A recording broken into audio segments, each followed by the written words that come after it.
Blog Talk Radio.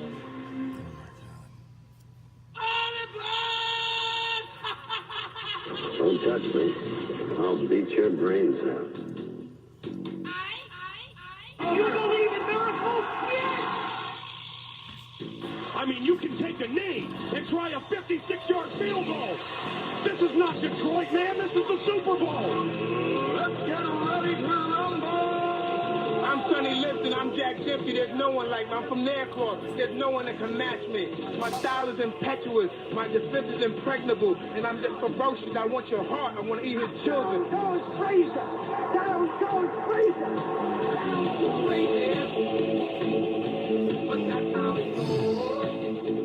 California! The big game over Stanford! I think that the NFL knows what Randy Moss has done with marijuana, and I think the NFL knows what Randy Moss does with marijuana. Playoffs? Don't talk about playoffs. You kidding me? Playoffs? I just hope we can win a game. Good morning, and thank you for joining me. Top of the morning. Those of you already on Facebook Live, the millions obviously listening around the world on Blog Talk Radio, live from Hollywood, California. This is Tough Love. I am Alistair Conrath. Top of the morning to all of you. Hope everybody's having a good start to their Sunday, Halloween weekend. I wonder how many walk of shames happened in cat suits this morning. I'm thinking quite a few. Jags and Eagles are on right now. There's about 10 minutes to play in the fourth. Eagles up 24-15 over Jacksonville. Jacksonville is a shit show right now, is it not? It is, number one, offensively, they don't have any weapons. Blake Bortles is terrible. Leonard Fournette's a pussy. Their defense isn't, it's very, very good. It's just not good enough. Like in 2000, Baltimore Ravens, their offense was horrible. They had Jamal Lewis. He ran for 2,000 yards. Anthony in the Facebook Live. And so aside from that, they had Trent Dilfer. They went 2+ games back in 2000 without scoring a touchdown. But the Ravens won those games, and there was never a divide, and that's because the Ravens defense had Ray Lewis. And therefore, Ray was strong enough mentally to not let the inadequate offense deter the dominant defense. And so that is the problem right now with Jacksonville, is they do not have a leader like Ray Lewis on that defense to step up and say, hey, I know the offense sucks, but we have to do what we need to do and be dominant. Jalen Ramsey, so far from what I've seen, has gotten worked a couple times by Alshon Jeffrey. And, he talks about how great he is. He's gotten roasted quite a few times this year. And so it's just Jacksonville has potential and opportunity. They need to be healthy. They need to have weapons. But on defense, they need to have somebody step up and just do what Ray Lewis did and say, look, we are really, really good, and we need to do what we need to do. I keep looking at the TV. I'm sorry, Farhan. Farhan's like, why do you keep looking over there? The game is on. I have the game on. So, therefore, that's my take on Jags. I thought their defense was that. I truly believed they were a hybrid of the 2000 Ravens, the 02 Bucks, fast, big, strong, dominant. And they are not that. So, we'll see what happens. But the Eagles are, up by 9 with 8.5 to go. So, wanted to touch on that. I just saw a headline on ESPN about Tyronn Lue being fired as the Cleveland Cavs coach after an 0-6 start. It's funny what happens when you don't have LeBron. No offense to Tyronn Lue, but, sorry, bud. By the way, if anybody is listening on Blog Talk and wants to call in, or for that fact, you want easy for Ron, I will.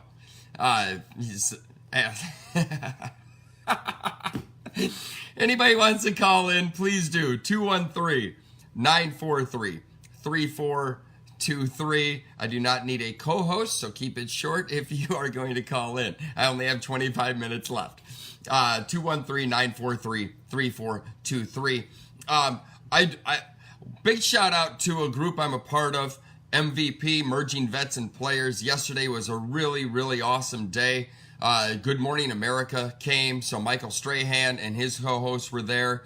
Robert Griffin, Old Minnesota Viking, was there. Sean Merriman, Jared Bunch, JB. So it was just a really, really awesome day. And Jay Glazer with his tight ass skinny jeans. It was fun. It was a really, really good day. So I got to meet all those guys, work out with them, side by side with Michael Strahan, working out. It was fun. It was a lot of fun. So shout out to MVP, unbelievable crew and group. Okay. I'll get to football shortly. Obviously, we got the Packers and Rams today and the Biggie tonight with the Vikings and Saints. I just want to touch on something about sports and analytics and how nerds are taking over, and it's not always for the best. Keep in mind, most of the nerds who do these analytics never played the game. And so therefore, they don't measure intangibles. And they don't, excuse me, they don't know like what that even means. They're all about numbers, and they don't get, the ebbs and flow of a game and how much momentum can be and how much, a locker room, presence can have an effect on things. So I'm watching the World Series last night, and I know I don't talk a lot of baseball on here, but this needs to be said because, it's seeping into professional sports too much, in my opinion. So it's the 7th inning last night. Rich Hill for the Dodgers is throwing a one-hitter, all right? And I don't even care what his pitch count was. I don't give a shit. It could have been 200. All I know is after they took him out, the bullpen fell apart. Obviously, the Boston Red Sox scored 9 runs in the last 3 innings off the relievers. All I am saying is this. I am a Minnesota Twins guy. I'm from Minnesota, so by default, I'm a Twins dude. Just think about the 91 World Series. Game 7. Jack Morris, and I want to say it was John Smoltz, in the best pitching duel possibly in the history of baseball. Jack Morris throws a one-hitter, shutout, 10 innings. Imagine if the Twins would have pulled him in the 6th or the 7th and depended on their bullpen, who, by the way, was a good bullpen. But why are you going to fuck with that mojo? Rich Hill had a one-hitter going last night. He had the Red Sox baffled. Old school Rich Hill, old man, baffling the Red Sox. One hitter. And they pull him. Analytics are they're seeping in. And I get it with baseball. There's 162 games. It's much more of a sample to be able to take than it is per se football, only 16 games. And that is why, thank God, analytics don't play that much of a part in football. Plus, there's just so many more moving parts. It's a lot more difficult. The emotions are so much higher. The locker room effect is so much different. The intangibles in football are almost impossible to measure analytics off of. You still can. I know you nerds will try, but it's a lot more difficult than it is baseball or basketball and hockey. 82 games still. All I know is that Rich Hill, who knows what would have happened, right? Who knows? The Red Sox still could have scored 9 runs, right? I don't know. But why not let the guy who's throwing a fucking one-hitter keep going? It's shocking to me. And I know there's so many analytic nerds out there. Oh, excuse. This is where analytics don't matter. They don't matter. You let the guy who's throwing a one-hitter continue to throw a one-hitter and try and see what happens. I mean, it's unbelievable. Don't get me wrong. It's not shocking that Red Sox took one in Los Angeles. It's just how they did it. I mean, shoot, if not for that 13th inning blunder by Ian Kinsler, who, by the way, should retire. He is having a terrible go of things right now. He's not doing good offensively or defensively. But if it wasn't for his throwing error, yeah, I mean, it would have been a sweep last night. But, so again, it's not shocking that they split here in LA. It's just how it went down. It's unbelievable to me that you can take a guy out who's throwing a one-hitter. I get it if it's game 85. Whatever, But this is game 4 of the fucking World Series. What are you doing? It's shocking to me.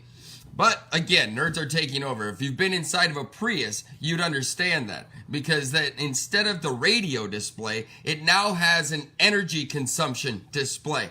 Where it shows you like when it's using gas versus when it's using energy. Like anybody gives a shit about that at all. At all. Nobody cares. Meanwhile, I don't even know what the radio station is on. Because of this. Unbelievable. That car, by the way, beeps as you go backwards. And not on the outside. Not on the outside. It's on the inside. Just to let you know you're going backwards. As if the backward motion of the car didn't already let you know that. It's just unbelievable. The nerds. Nerds! Okay, so it is football.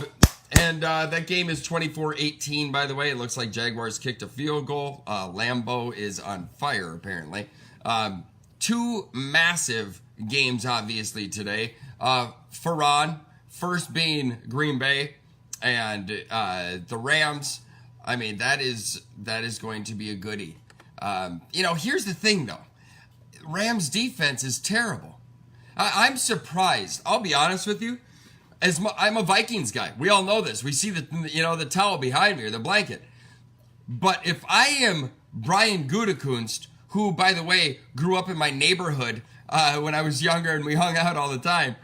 If I'm Brian Gutekunst, the general manager of the Packers, why are you not going after Patrick Peterson? You already missed out on Khalil Mack to a division rival. Why are you not going after Patrick Peterson? I get it. You got Jair Alexander and Josh Jackson, 2 really promising rookies, but they're rookies. And you, of all teams, should be front and center going after Patrick Peterson. He would change your defense dramatically.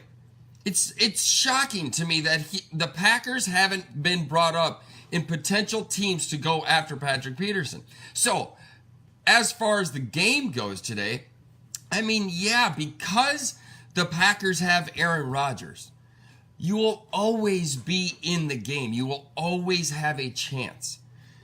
I just don't see, and they're getting Randall Cobb and Geronimo Allison back apparently, who, by the way, only Aaron Rodgers and a handful of others, Tom Brady, Drew Brees, Phillip Rivers, could actually get anything out of those guys anyway.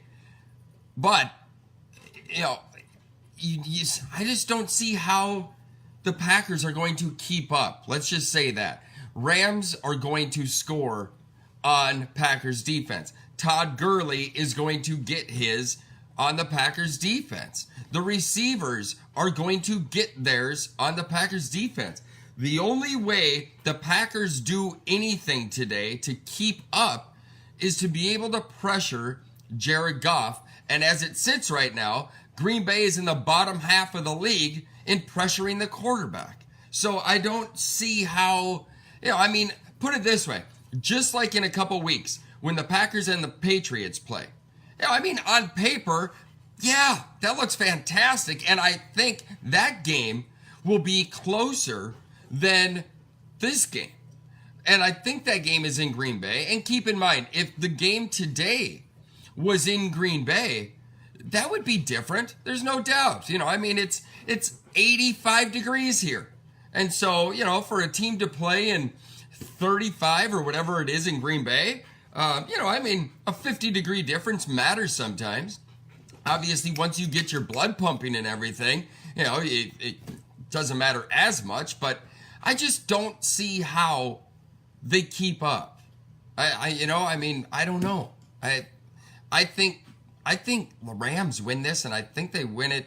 I think they cover. I mean, biggest deficit ever, I think, is what they said for Aaron Rodgers, and a minus 9.5. The Rams are favored by, but I see it happening again. I mean, Marcus Peters is having a rough go of things. Aqib Talib, I think, is out, but you still have that front seven that you have to deal with, and I don't think the Packers' offensive line is going to be able to do it. I don't know. Maybe I'm wrong. I'm probably wrong. I usually am. And that's why I don't bet, because I'm thinking, yes, this is going to be a walk. But again, I don't know. It's that's the difference between football is it's such a man's game, and there's so much pride that happens. Any given Sunday. But I would be shocked. I really would. Broncos at Chiefs. The last time these two teams played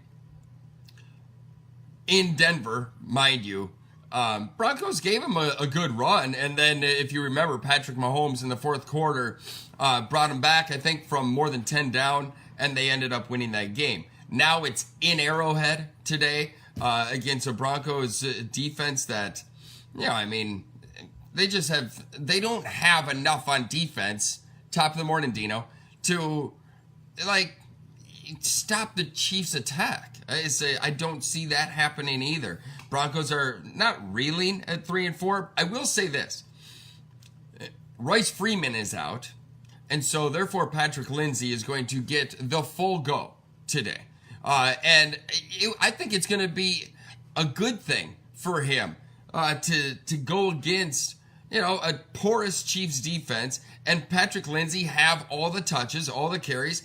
Royce Freeman, I drafted him in my fantasy in like the 4th and 5th round in both of them, thinking this guy has got it. And then all of a sudden, Patrick Lindsay comes onto the scene, Colorado kid, University of Colorado alum, and then goes to Denver, sticks in Colorado, and blows it out. This kid is good. He's really, really good. And I think he's going to show today, even in a loss, that he's the real deal. And I think he's going to, overtake Royce a lot today.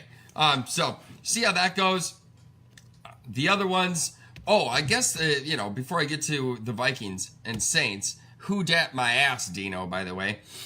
One of the biggest games today is Baltimore at Carolina.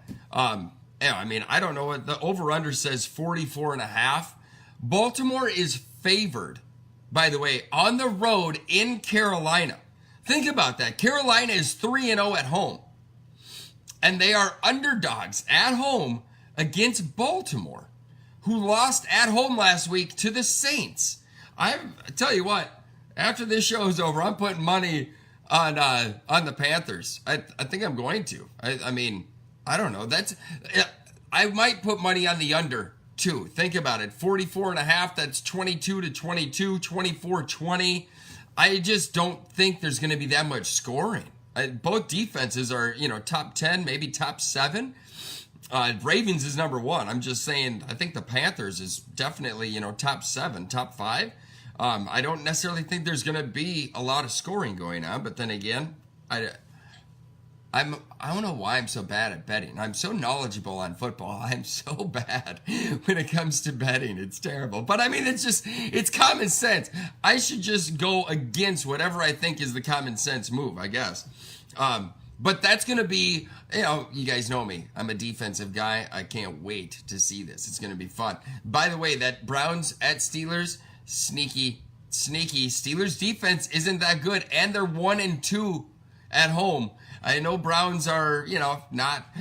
Put it this way, Browns have been in 4 overtime games. Think about that. 4. So that's how close they are to being 4-2 instead of 2-4 and that tie. So that's the other. 49ers, Cardinals. Wow.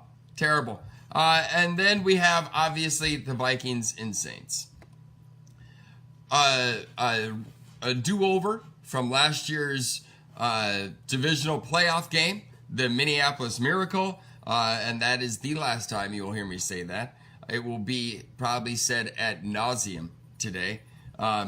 Thing that sucks for the Vikings is that there are numerous injuries, and it's a little disconcerting.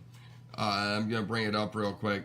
You've got Xavier Rhodes and Linval Joseph questionable.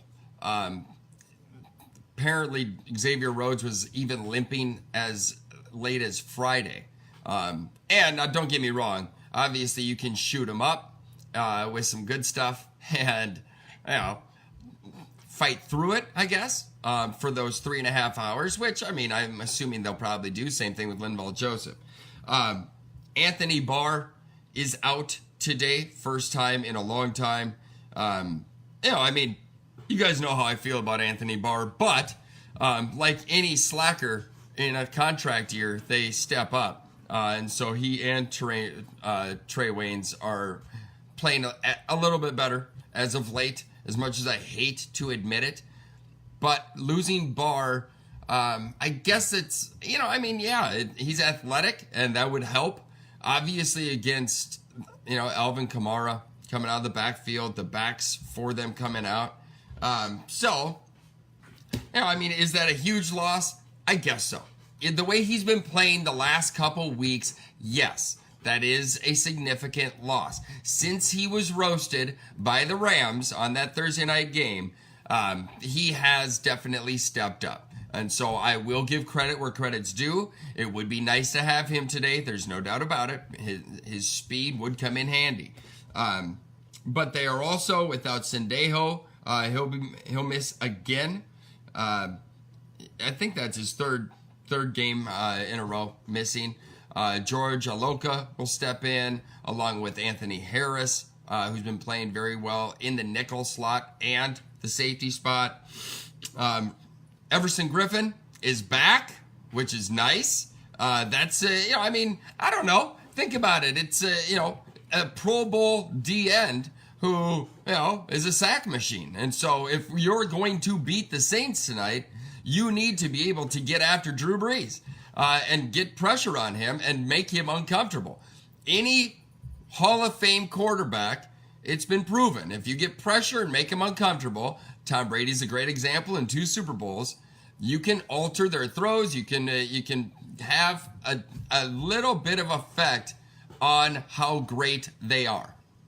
So having Everson Griffin back hopefully is huge. I have a feeling he'll play half the game, along with Stephen Weatherly, flip-flopping and giving them each other rest, which I'm totally fine with because Stephen Weatherly has been playing great. If Linval Joseph is out, Jaleel Johnson has been looking really good. And he and Joseph might, alternate and keep each other fresh.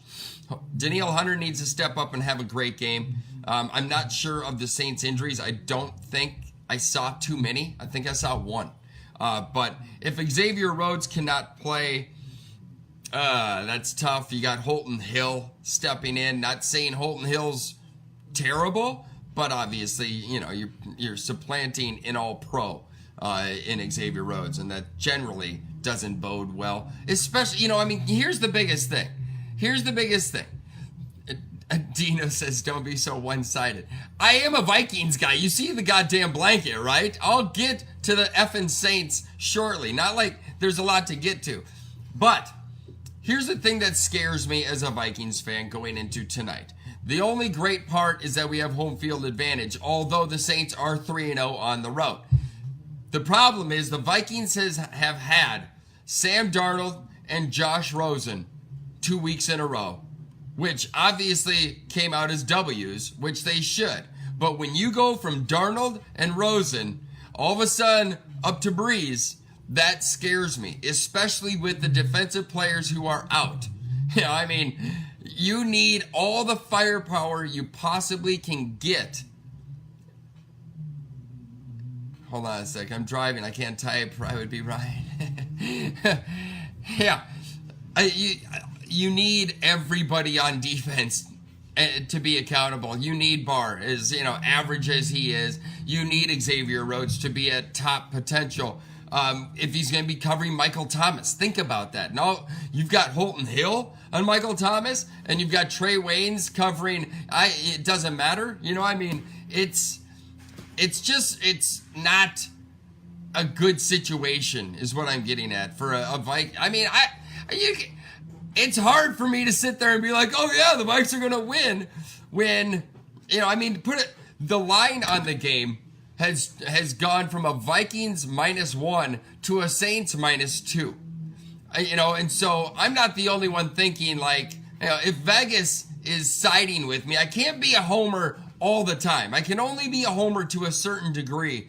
And if I'm a betting man, which I'm, again, terrible at, the Saints are the team 100%.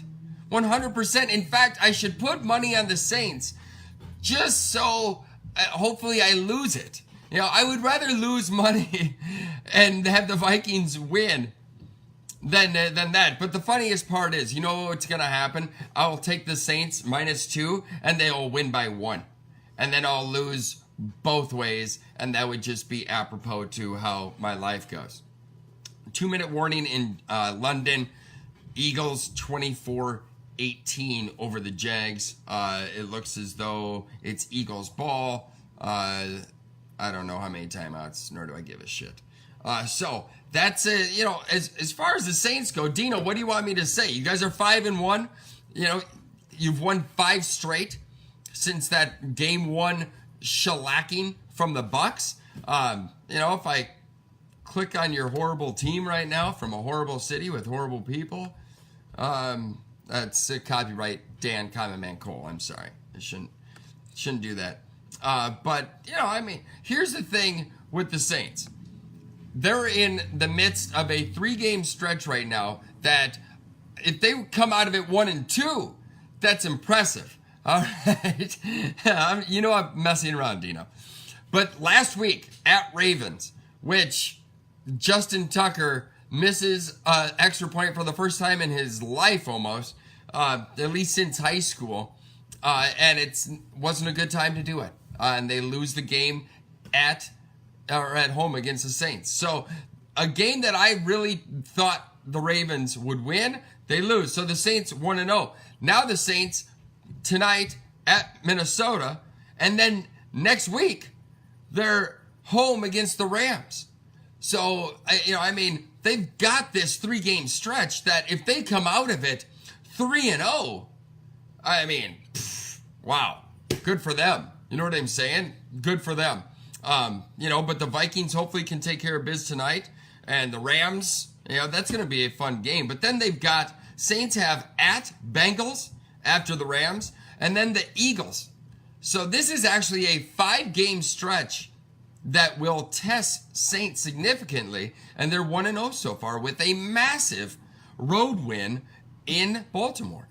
So another massive road game tonight against, you know, the Vikings, home against the Rams, at Bengals, home against the Eagles. It's not an easy 5-game stretch at all, but they took care of biz, like I say, in Baltimore, and yeah, I guess we'll see what happens, Dino. I don't know where your boy Chad is, but I will say this. Generally, I go over to Jameson's on Hollywood Boulevard and do the all-you-can-drink mimosas and bloodies, you know, for the $12.50 or $13, whatever, from 10 to 3. But being that the Vikings and Saints are on at 5 tonight, I don't think, or 5:20, I don't think that's in my best interest because I actually want to see the game and remember the game. And so, lucky enough, Denver KC is on, and along with the Giants and Redskins at 10, and then at 1, the Rams and Packers are on TV. So I'm not doing shit. And then following that up with Saints and Vikings, it's going to be an awesome, lazy, do-nothing day. And I'm excited. Ferran, I hope your Packers get killed today in Los Angeles. I should just bike over there and get a ticket and watch that game. Not like it's going to be sold out. Although the Packers fans here might take the other half of the tickets with that stadium. That would be empty. Anyway, I got about 10 seconds left. 10 seconds. Exactly. Blog Talk Radio, thank you. Those of you on Facebook Live, thank you very much. Tough love is out. Drive fast, take chances. Love you guys. Bye.